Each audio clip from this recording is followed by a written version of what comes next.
You know what? If all the wars I've covered, every single one has been started by a small group of greedy men. Every single one. Don't you think we should be talking about that? This week's guest is many things in no particular order. She's an award-winning journalist, she's an author, she's a human rights advocate, she's a mother, and in the course of her storied career, she's interrogated Islamic State fighters about their crimes, she's told stories no one else would tell about the atrocities of war, and generally shed light on issues others prefer to avoid. Along the way, she became a towering figure for women's rights. Sally Armstrong didn't seem to start with the ambition to do any of that, and in some ways her path has been a series of opportunities that she seized. Sally, so good to have you with us. Hello, Amanda. It's wonderful to be here. It's sort of a famous story, but not everybody will know that you were a young mother and a phys ed teacher when the first opportunity to be a journalist came along. And I guess because you're so good at it, you're such a natural at it, I'm curious about why you knew it would be a fit. You must have known on some level. Well, I did not know. I was a phys ed teacher. A man was opening a magazine in Canada, and another woman gave him my name. I said, "What'd you give him my name for?" She said, "Well, you're always blabbing about exercise to music." And I was doing something called perceptual motor development in children. And you know, this is an interesting fact for anyone raising children. If a small child does not use the large muscles, the ones required for jumping, rolling, skipping, balancing, then when it's time to use the small muscles, the ones required for cutting, pasting, reading, writing, they won't work efficiently. This was way before the time of learning disabilities. And I was talking a lot about that. So she said, "Well, you're always talking about these things." So I gave him your name. So the guy, I took the interview, probably because I was very, very pregnant with our third child, and I was not going to be doing a lot of round off back handsprings the following year. So I took the interview, and he hired me. And he also hired the woman who gave him my name, and a third woman who was the recipe developer at Canada Packers. And the three of us opened a magazine called Canadian Living. And I loved it. I loved it from the very first assignment. And maybe it is that part of your personality that was so curious and wanting to understand things and share it with others that you were already employing. It sounds like it was in you. It did lead you beyond the scope of the magazines you were at. And I mean, I do think there's something particularly notable about the fact that you were the editor of a magazine called Homemaker, Sally, which in today's context feels not quaint, but actually almost undermining of what a lot of women, including you, have been trying to do.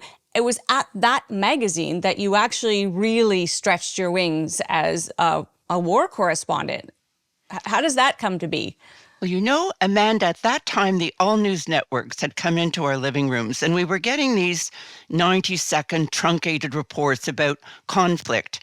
There were never any women involved in the story. And I thought, where are they? They're half the population. How come?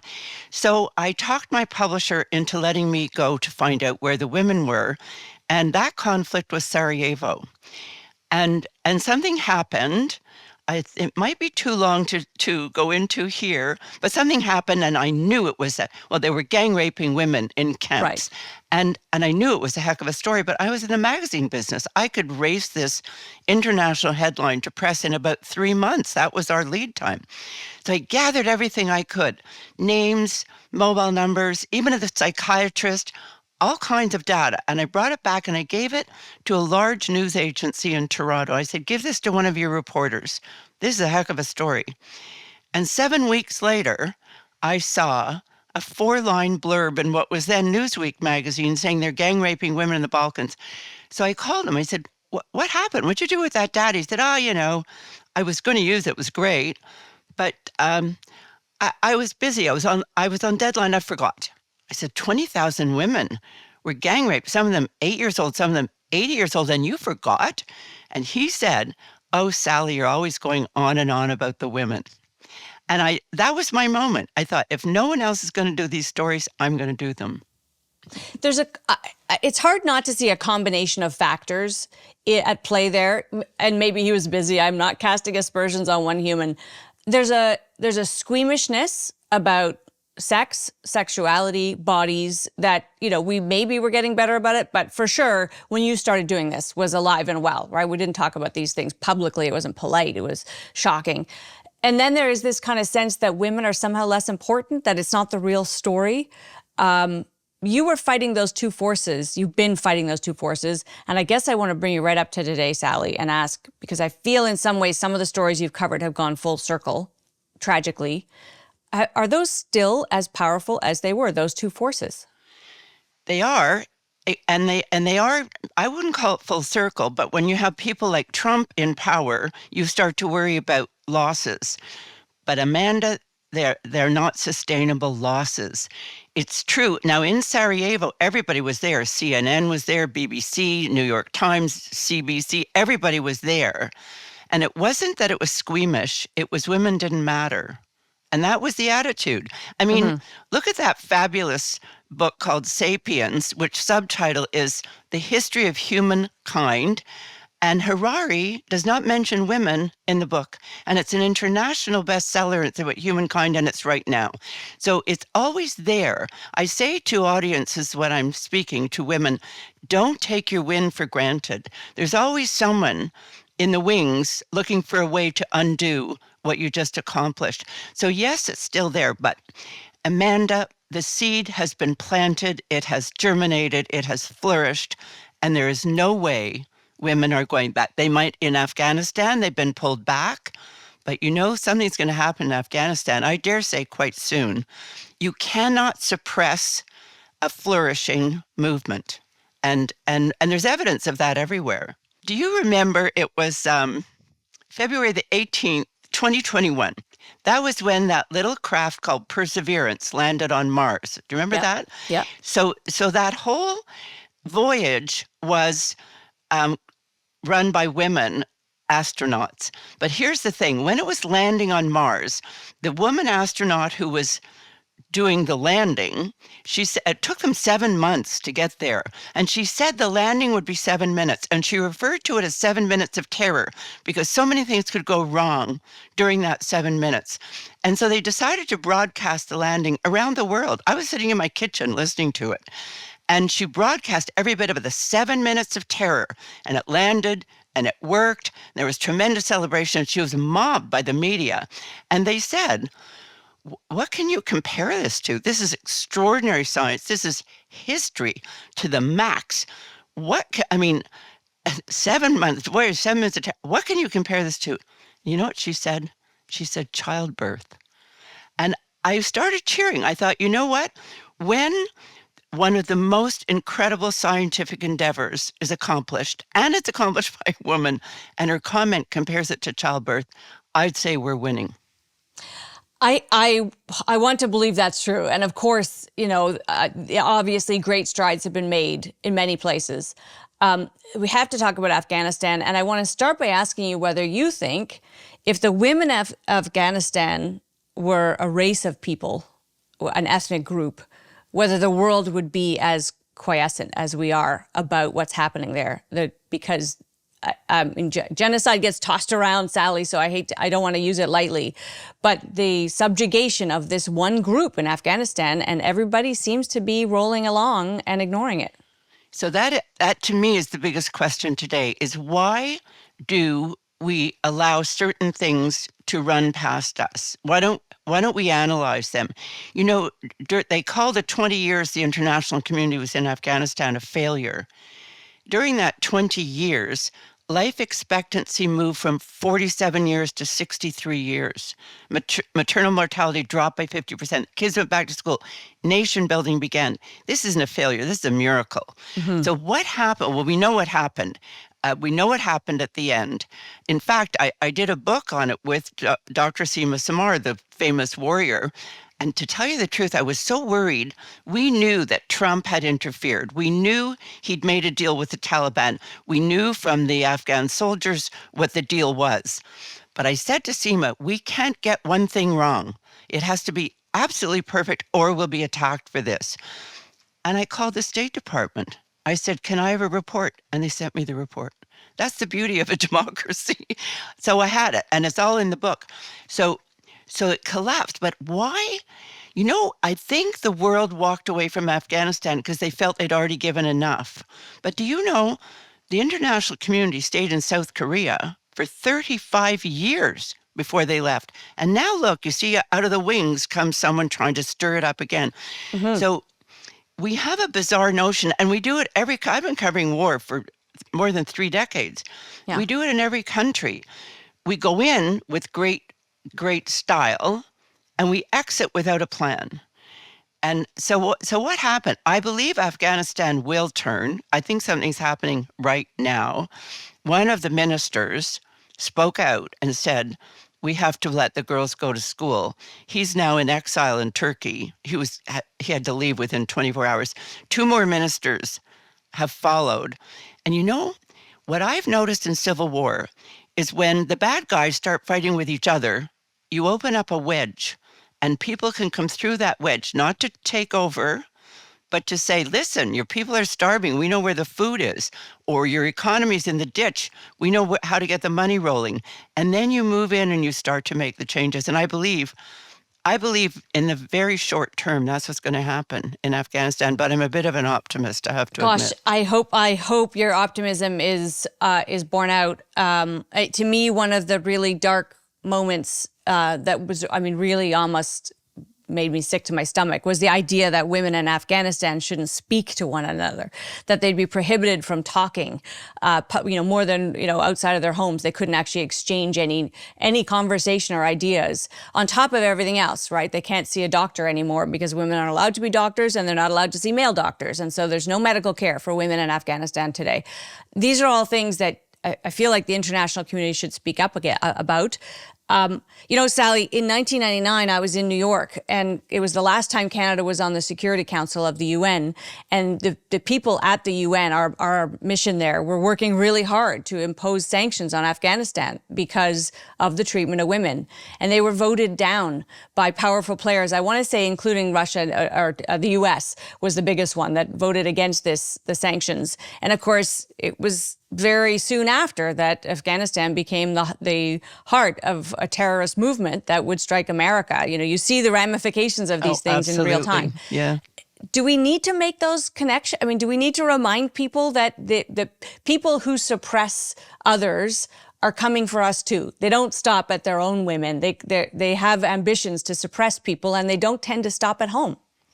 Of course, we need to be talking about that. Almost everything that happens in the American government today leads you to say, how could you do that? You know what? If all the wars I've covered, every single one has been started by a small group of greedy men. Every single one. Don't you think we should be talking about that? It seems to me there's a small group of greedy men hanging around the White House these days.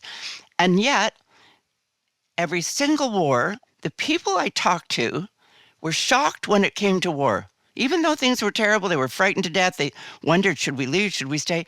They say the day after the war begins, I never thought it would come to this. So why aren't we talking about that? I wrote that quote down, a small group of greedy men, because it does really, the hair on the back of your neck stands up when you think about what's happening in America. And again, these things happen in stages, and you've been there to see how societies break down, how its weakest, most vulnerable members are often the kind of leading edge of how we see the kind of destruction of the structures that protect people. Where do you think we are on that? And we don't want to be alarmist. Nobody's saying women will not be allowed to go to school in America, but the rights of women are being rolled back and being challenged in the United States today. I think there's no question about that. Where are we on a continuum to war? Well, I think we are moving along on that continuum. I think some exceptionally worrisome things have happened. And it seems to me that the leaders who are in a position to be well-informed and believable, they kind of censor themselves. They don't want to go so far as to call things for what they are. Let's leave the White House for a minute and go to the Taliban. Can you imagine a government saying women are not allowed to speak? And the leader, he said, a woman's voice causes a man to sin.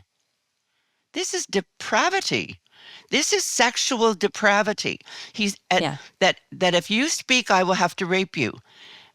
And we're not paying attention to that. Now you can take a version of that to the United States today. And where are we? Why aren't we saying these things?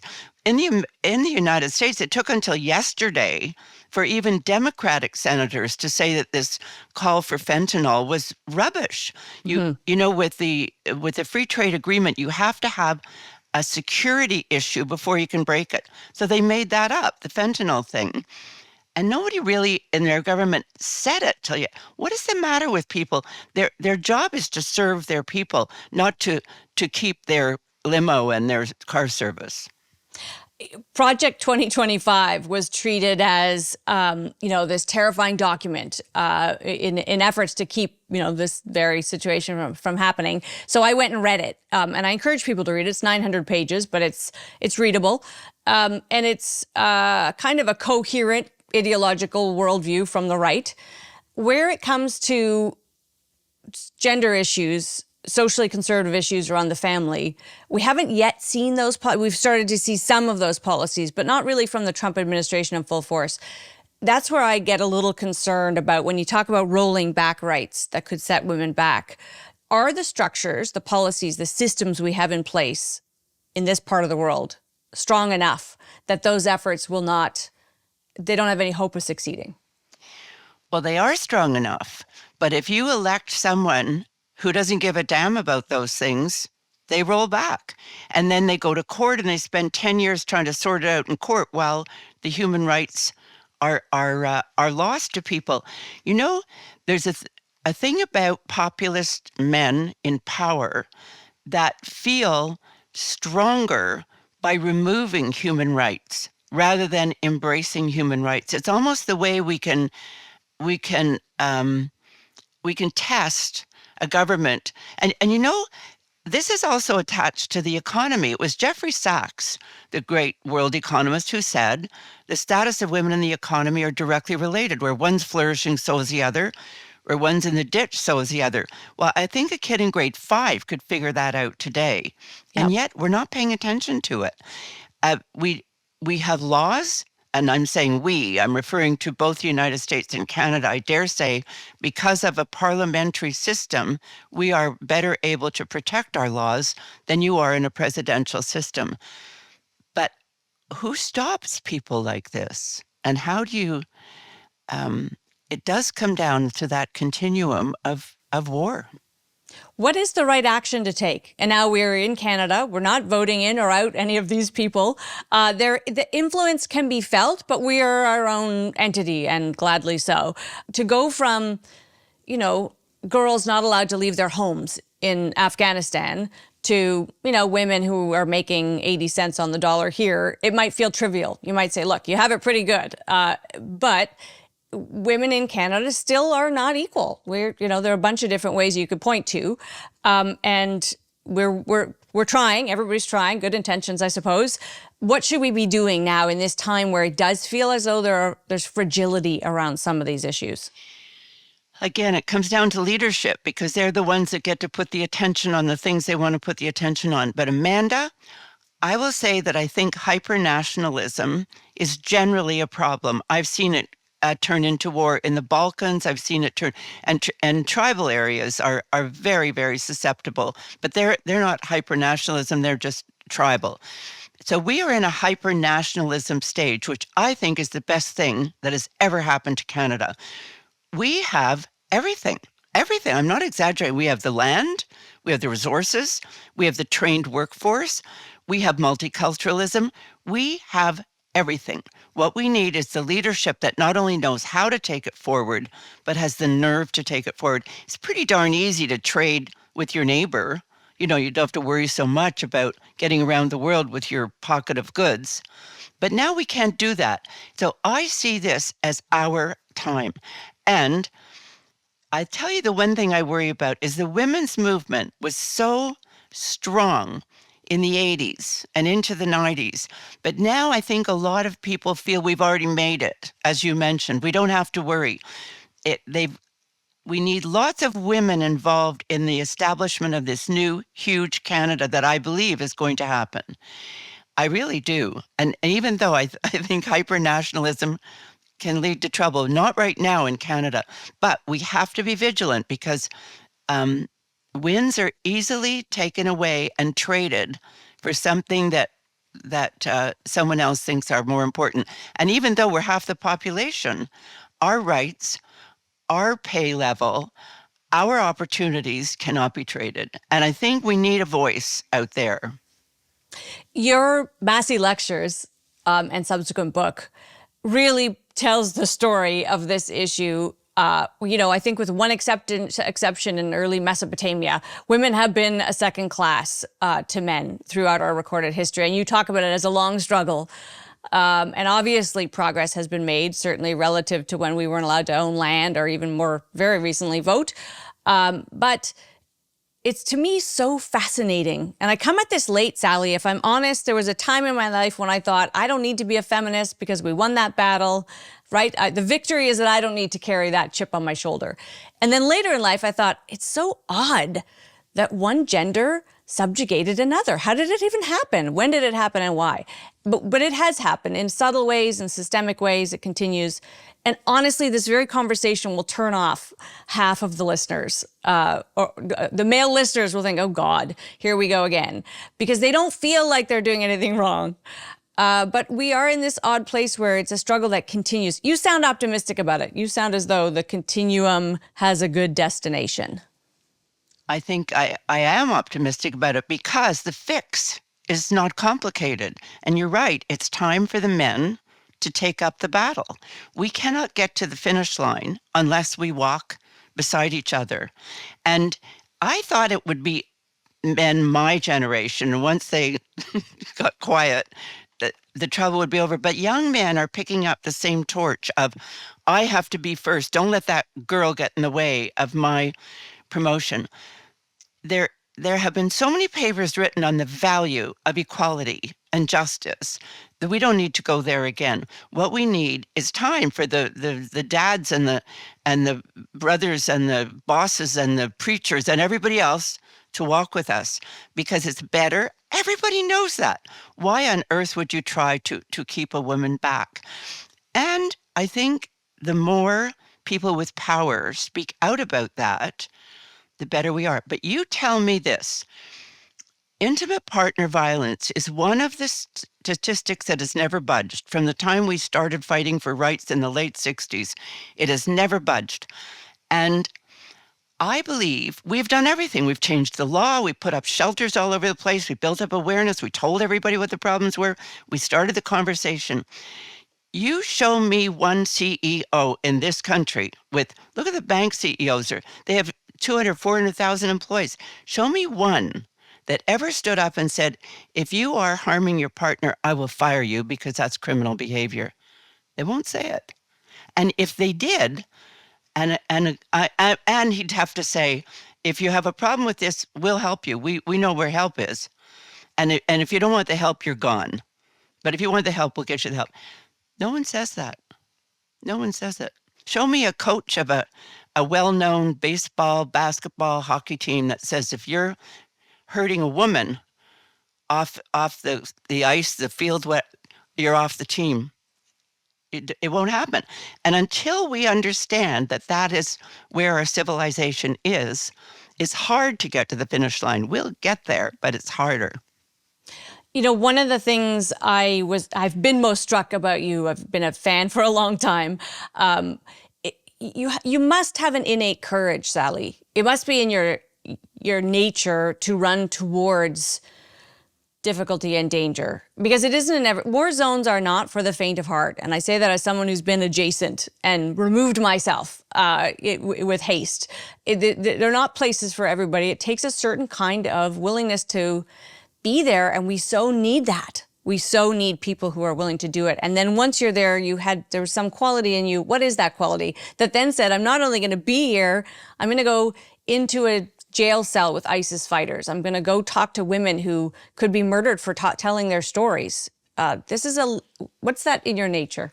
Well, I've seen you take on some pretty tough files too. And I Not think the same for way. all of Don't. us, it's the story. We want the story. We want to shed light on the wrong. And I think we're driven by that. Um, they are hard places to work. Um, the stories of those women, they play on the back of my eyelids all the time. How are they doing? Did that ever happen? But forgetting the story, I think you're so determined to get the story. You push the. They are scary. I was going to say you push the fear aside. That's not true. I'd be lying. But from the very beginning, are you naturally a risk taker? Is that just part of your DNA, or did you have to learn it? A risk. Yeah, I would say that. One of the things you've done is be an example, of course, to women everywhere, but to people everywhere, to journalists, to writers, to human rights activists. I know one of your children, Peter. He's a accomplished journalist, and I've had the privilege of working with him. What do your kids make, do you think? How are they different because of what you've done in the world? I don't. That's a tough question to answer. I'm really proud of my kids, not only for what they do, but they're all humanitarians. They will all reach out. And like any of us who've been in these places, we get involved with bringing people here and resettling them. My kids are the first ones to arrive with, a chair or a snowsuit or whatever. So I'm really proud of the way they're humanitarians. But their dad, he was really a heck of an example. And I think between the two of us, I hope I can say that they see life as a time to go out there and live it up, get it all, take part, be involved, do it. I hope that's what they get from both of us, really. I think that's probably something you've actually instilled in a lot of people, that there's more we could be doing because we see people like you doing it. Is there anything you haven't yet done? Is there something you'd like to do again, or some place or story that is still in your future? Oh, there's tons of stuff I'd like to do. I'd love to get back into Afghanistan and tell the story from this side of what's happening, but I'm on a Taliban list and they won't let me in. I'd like to do that. You know what? I like stories. I like shining a light on something that needs attention. And then you leave it to the readers, the listeners, the viewers, and they pick up the torch. I like doing that. My hope is that there aren't stories like this closer to home, that we're not entering some dystopian era where you find these kinds of issues right on our doorstep. It's scary, isn't it? It is scary, but there maybe you stand between us and being blindly led into it. Mind you, I think sometimes these ghastly times bring out the people who wouldn't have spoken out before. And I am encouraged by the solidarity between other nations. People are quick to say the United States can crush you. But I loved listening to the people in Greenland. I love listening to the president of Denmark. You find your friends when you're in trouble. And I think if Canada's in trouble, we have found our friends. I like to know that we're trading with other people. You know, I went to that Elbows Up rally, and I was really knocked out by the way we feel about ourselves, because this is a spectacular place. So part of me is excited about the possibilities for growth because of this, but part of me is nervous because a group of greedy men are in charge of a country with a huge military. And that doesn't always end well. No. We're going to leave it there, Sally. It's so good to have you with us. Thank you. We've been speaking with Sally Armstrong. Before you go, here are 3 things we think are worth watching this week. With a nail-biter of an election behind us, attention now turns to how the new parliament will function. A minority Liberal government without an obvious partner to pass spending bills now that the NDP has lost official party status. That leaves the regional Bloc Québécois as one possible dance partner. Or dare we say it? Could the two most popular parties work together to pass spending bills for Canadians? Of course, the Conservatives need to get their leader into the House first, but don't worry, we'll wait. And some evidence of how trade wars screw up economies, or at least economic data. The U.S. posted a contraction in its economy in the first 3 months of the year, but that was actually because imports surged as businesses and consumers rushed to get ahead of the incoming tariff costs. Imports are counted against growth in order to avoid double counting, since it's stuff that businesses or consumers will spend on, and that's captured elsewhere. So more activity is considered a weak economy. This is why people don't like economists. Still, there are signs of a slowdown in personal spending, which could cause trouble ahead. Plus, RBC said it's backing off its sustainability commitments. Not because it's less committed, it says. Its new anti-greenwashing laws are making it riskier to try to report its activities, since it's unclear how those laws will be applied and even less clear how sustainable finance will be reported by all. Let's call this one an unintended consequence of a well-intentioned law. That's WONK for this week. I'm Amanda Lang.